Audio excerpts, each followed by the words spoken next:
Fukuoka City. While a far cry from Japan's mega metropoli, like Tokyo and Osaka, Fukuoka reigns as the largest city in all of Kyushu, the southernmost part of this nation.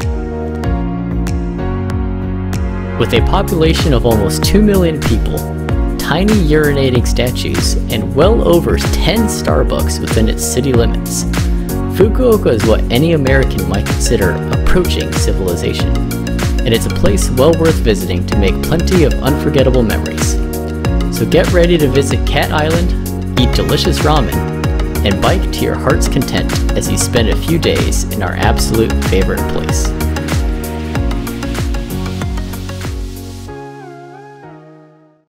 Chances are, when you arrive in Fukuoka, whether by train or plane, you'll end up in city's central downtown Hakata Station. But don't move on just yet! For whatever reason, most central subway hubs in Japan double as incredible shopping districts filled with plenty of good food, great window browsing, and an initial taste of familiar stuff blended with Japan's characteristic oddities. Spend an hour or so here simply exploring. You're likely hungry, and there's plenty of easily accessed food here, amongst other really neat things to find.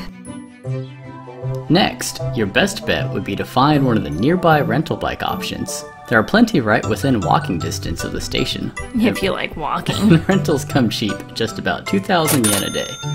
Plus, you'll save tons of money compared to renting a car, while experiencing much more fun in the process. Most bike rentals here do actually cater to English speakers too, and some, like Kogi Kogi, offer bike sharing through an app. Be warned though, it is illegal to place your bike just anywhere you like, so be sure to observe the locals and follow along. Canal City, probably one of the coolest malls in existence. You come here to Japan so you can witness the culture, so you can witness the people and the language. Does this have any of that? Not really. But it's one of the best places you can really ever go to if you just want to get a shopping experience. If you're a bit of a shopaholic and you just want to have a nice canal that goes through the mall, it's got lights, it's got all these things that you can just go and do, this is the place. Yes, if you're a shopaholic, Canal City is the single greatest mall on the planet, according to a recent 2018 survey of my own personal opinion.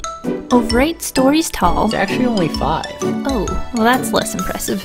Anyway, it's still an architectural masterpiece that is spread over multiple districts. You should go to it even if you don't plan on buying anything. Plus, each and every time we have been there, we've seen an up-and-coming J-pop sensation, so you're almost guaranteed a similar experience. No actual guarantee.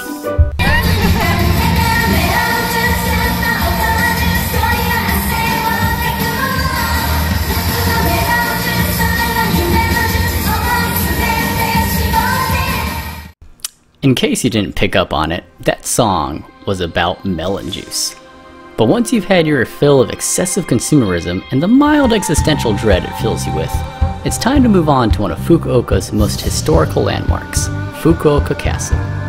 Just a 15 to 20 minute huff from Canal City due west, it's also known as Maizuru Castle, which I said completely incorrectly, but it was also completed in the early Edo period for Kuroda Nagamasa.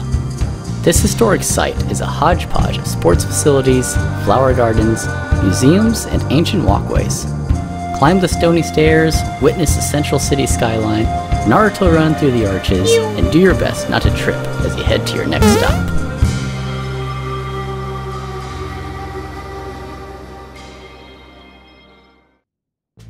Ohori Park. Did you know that Ohori actually translates to large moat? No? Neither did I. Not until I looked it up on Wikipedia, that is. But I guess it makes sense, and you can easily see how this park gets its name, being recognizable by the large circular lake right in the middle of it. Beloved by Fukuoka citizens as a beautiful place to go for a stroll, it is also the perfect place for taking a date. Walk through the central bridgeways and take a ride on these ridiculously amazing swan boats. But it is also our favorite park for another very specific reason. What is it? Check it out. It's a Starbucks. Aw, yeah, boy! Next, you'll make a wrong turn, bust along on a steep hill, see another gorgeous view. Follow the yellow brick road, carry your unnecessarily large bike up some stairs, completely ignore the Rugby World Cup that's happening, Red Sox. and eventually you'll Love end up sports ball. at Fukuoka Tower. Standing at well over 200 meters, this tower was specifically built to give you the most amazing view of the surrounding sea and city. It's actually Japan's tallest seaside viewing tower. While it's not entirely free, it is very cheap at 800 yen cash, less than $10 per person, to go to the top. On a clear day, it's one of the most splendid sights you'll ever see of this seaside gem.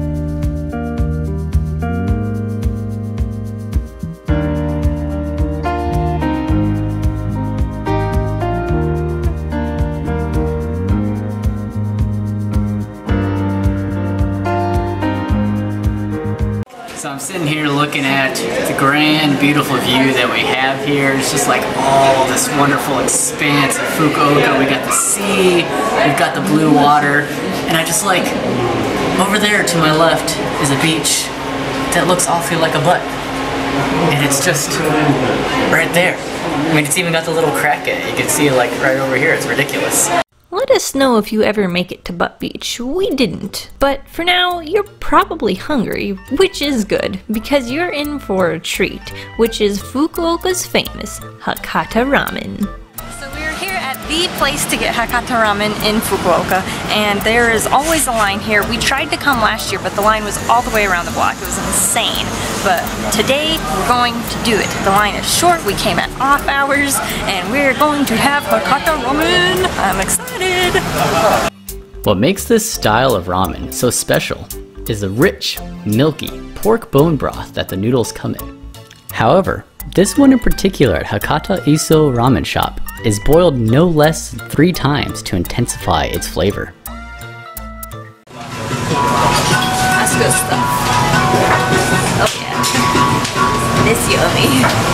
And if you're especially ridiculous, you can increase said flavor even more by... It's a can of just straight up garlic.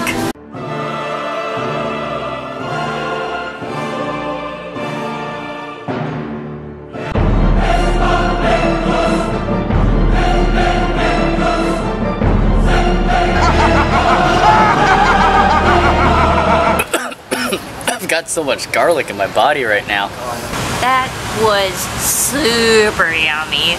The broth was like really rich and flavorful, and I really liked how it was pork ramen without being super milky and heavy and creamy, because it's like, it leaves a coating in your mouth. This was like nice, clear, and really good.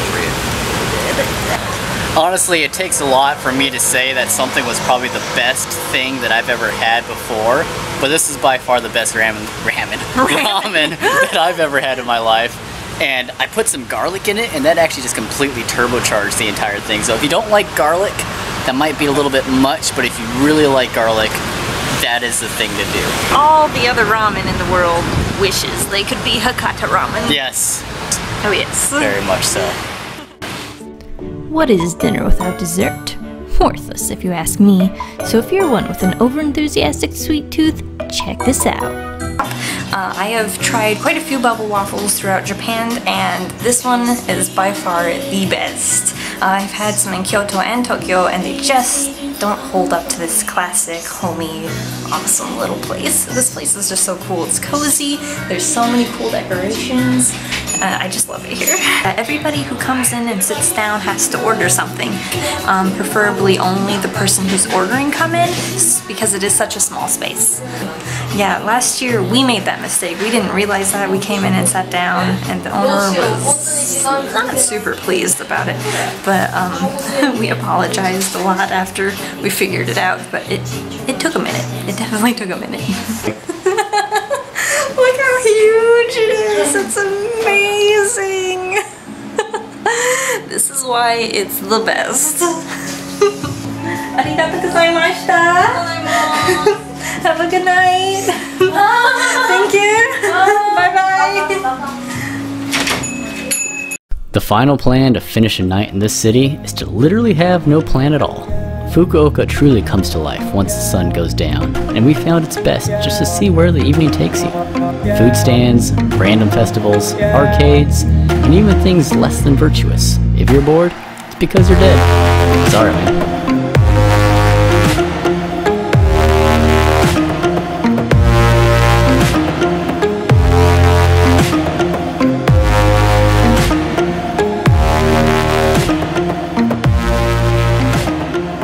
But do make sure you get some sleep, because you have another full day coming right up. We made it to this random giant park on the north side of Fukuoka, and I swear, this is like the perfect time to come here. There's absolutely no one. It's the middle of a work day, so I guess if you ever want to check out this place, this is the time to go. There's no one. It's awesome! Yeah. There's not a single person. If you somehow combined Central Park, SeaWorld, and the San Diego Zoo all into one thing, you'd reach something approaching Umino Nakamichi Koen, which is quite the large park, by the way. So if you haven't already taken our advice, make sure you get yourself a bike. We weren't entirely sure when we showed up, but apparently the 450 yen it takes to get into the park actually gives you access to everything. There's a little zoo, there's a water place, there's like all these cool attractions, this rose garden, all kinds of flowers and cherry trees, and they're like all kinds of different like zones of things to do, and an amazing bike path going around the whole thing. And we thought we would just get in and have to pay for each attraction, but they just let you go in all. It's amazing. Yep, for literally less than $5 per person, you can have access to the entire park for the entire day. While bike rentals aren't included, they are available if you still don't have yours from yesterday. Pet the cute animals, sniff the flowers, and say hello to the local children since they think you're one of the attractions.